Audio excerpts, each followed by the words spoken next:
अस्सलाम वालेकुम। मैं वकील मोहम्मद शहज़ाद और आज हम लेकर के आए हैं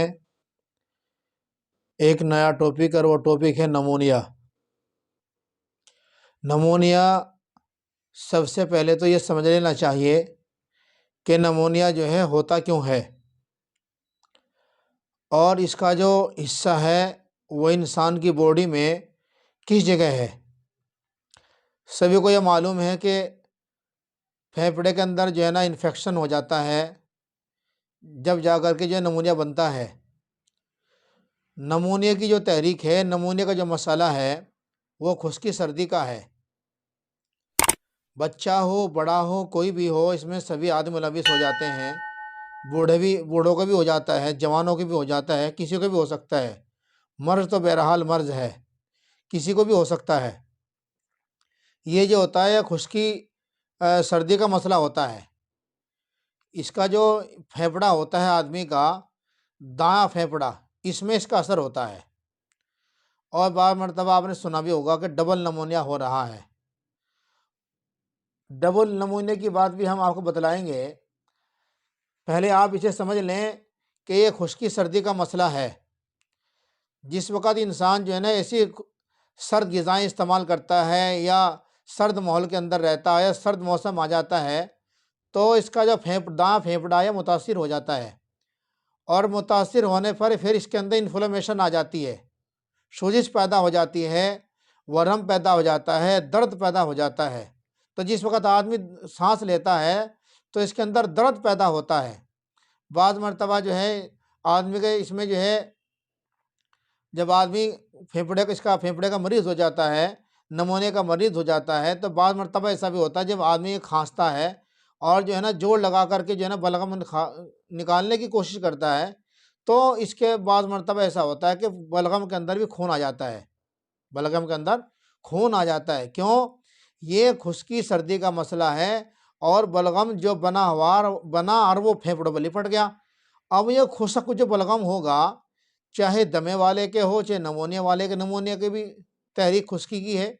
बाद मरतबा खुश्की के अंदर जो है ना दमा भी हो जाता है। तो जिस वक़्त ये रतूबत फेफड़े पे लिपटती है, चिपकती है, तो बड़ी मुश्किल ख़ारिज होती है, ज़ोर लगाता है। और जब ज़ोर लगाता है, क्योंकि चिपका रहता है, तो ज़ोर लगाकर जब बाहर निकालने की कोशिश करता है, तो इसके अंदर जो है बलगम के साथ खून आने लगता है, तो आदमी घबरा जाता है। और इंसान को टीबी भी, सिल दिक भी इसी तहरीक के अंदर होती है, मतलब खुश्की सर्दी के अंदर ही। तो जिस तरह टीबी वाले को खून आ सकता है, तो नमूने वाले को भी खून आ सकता है, पर टीबी के अंदर और नमूने के अंदर काफ़ी फ़र्क है।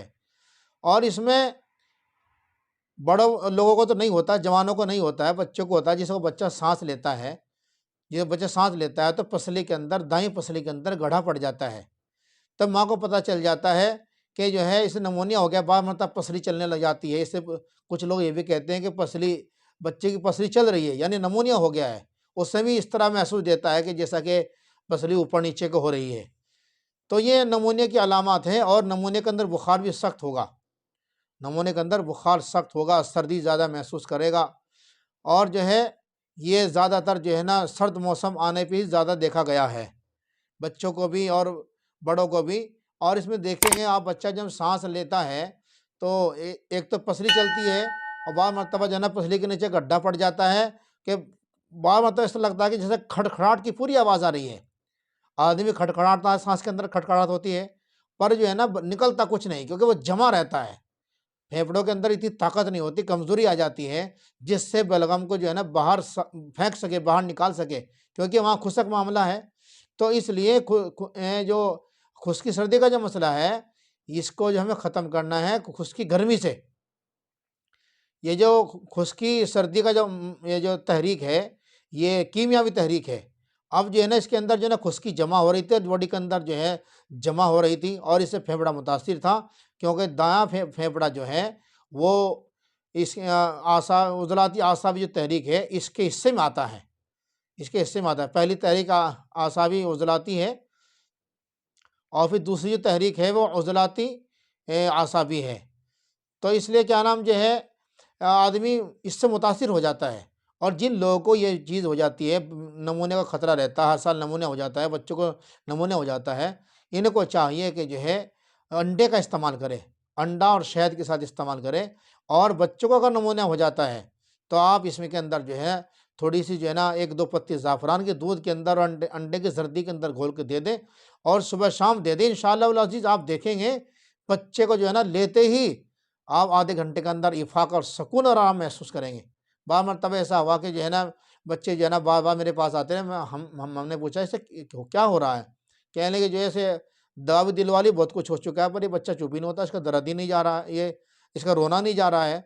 हमने पूछा कि भई इसके साँस के अंदर कुछ गड़बड़ी है? कि जी हाँ, बड़ी मुश्किल से लेता है, खड़खड़ाहट सी की आवाज़ भी आती है। हमने सोचा कि बिल्कुल अंदाज़ा लगा लिया कि इसे निमोनिया है, तो उसको दवा दे दी गई।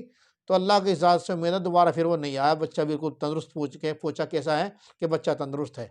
तो इसलिए आप जो है जिन आदमियों को, जिन बच्चों को इस तरह की बात हो जाए, उनको जो है ना खुश्क ग़िज़ा से खुशक सर्द मतलब जो है ना सर्दी के माहौल से बचना चाहिए, गर्म कपड़े के अंदर रहना चाहिए और अंडे का और शहद का इस्तेमाल करना चाहिए। अगर जो है बड़े आदमी भी ज़ाफ़रान इस्तेमाल करें तो 2-3 पत्ती दूध में डाल करके और अंडा लेकर के और अंडे पर थोड़ा नमक डाल करके, नमक डालने से अंडे की जो ताकत है वो बढ़ जाती है। क्योंकि नमक भी खुशक है और अंडा भी खुशक है, मतलब गर्म है, अंडा भी गर्म, नमक भी गर्म, तो इस वजह से इसकी ताकत बढ़ जाती है और सूद हज़म भी हो जाता है। इन्हें इस्तेमाल करें। और दवा के तौर से जिन लोगों को जो है बच्चों को या बड़ों को निमोनिया होता है, उनको चाहिए कि कुस्ता, बारहसिंगे का कुस्ता और कुस्ता कुचला और मुसब्बर, दोनों जो है तीनों चीज़ों को मिला करके बारीक कर लें, बिल्कुल महीन कर लें और महीन करके रगड़ के जो है ना इन्हें छोटे चने की बराबर गोली बना लें। एक गोली सुबह, दोपहर, शाम देते रहें और जो है इसमें 3 लौंग और 1 दालचीनी का टुकड़ा फूल की बराबर 2 कप पानी में डाल लें, जिस वक़्त देखें 1 कप रहेगा उससे दे दें।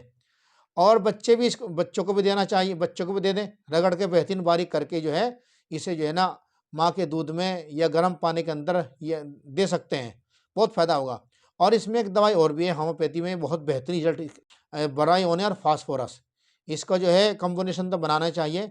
इसे अलग-अलग जो है ना एक ड्रम बना लें, एक-एक ड्रम, जो होम्योपैथिक का जो छोटी शीशी है उसे ड्रम भी बोलते हैं। कभी सोचो आप जो है ना बड़ा ड्रम, पानी का ड्रम नहीं, छोटा जो जिसमें होम्योपैथिक की दवा दी जाती है, उसमें बना लें। एक फास्फोरस, दूसरे में ब्रायोनिया और आधे-आधे घंटे के वक़्फ़े से देते रहें। इंशाअल्लाह बच्चा चाहे बूढ़ा इसके अंदर बहुत काफ़ी आराम महसूस करेंगे। बेहतर ये है कि बड़ा जो मैंने नुस्ख़ा बताया इसका इस्तेमाल करें और बच्चा भी इस्तेमाल करे। जो बहुत छोटे बच्चे हैं उनको जो है ना आप जो है ना ब्रायोनिया और फास्फोरस एक के बाद एक में आधा-आधा घंटे के बाद जो है ना 4-4 गोली दे दें। इंशाअल्लाह ये मर्ज़ ख़त्म हो जाएगा और जो है ना आप तंदुरुस्ती महसूस करोगे। हमारे चैनल को सब्सक्राइब कीजिए, लाइक कीजिए, शेयर कीजिए ताकि उम्मत को फ़ायदा और आपको फ़ायदा हो।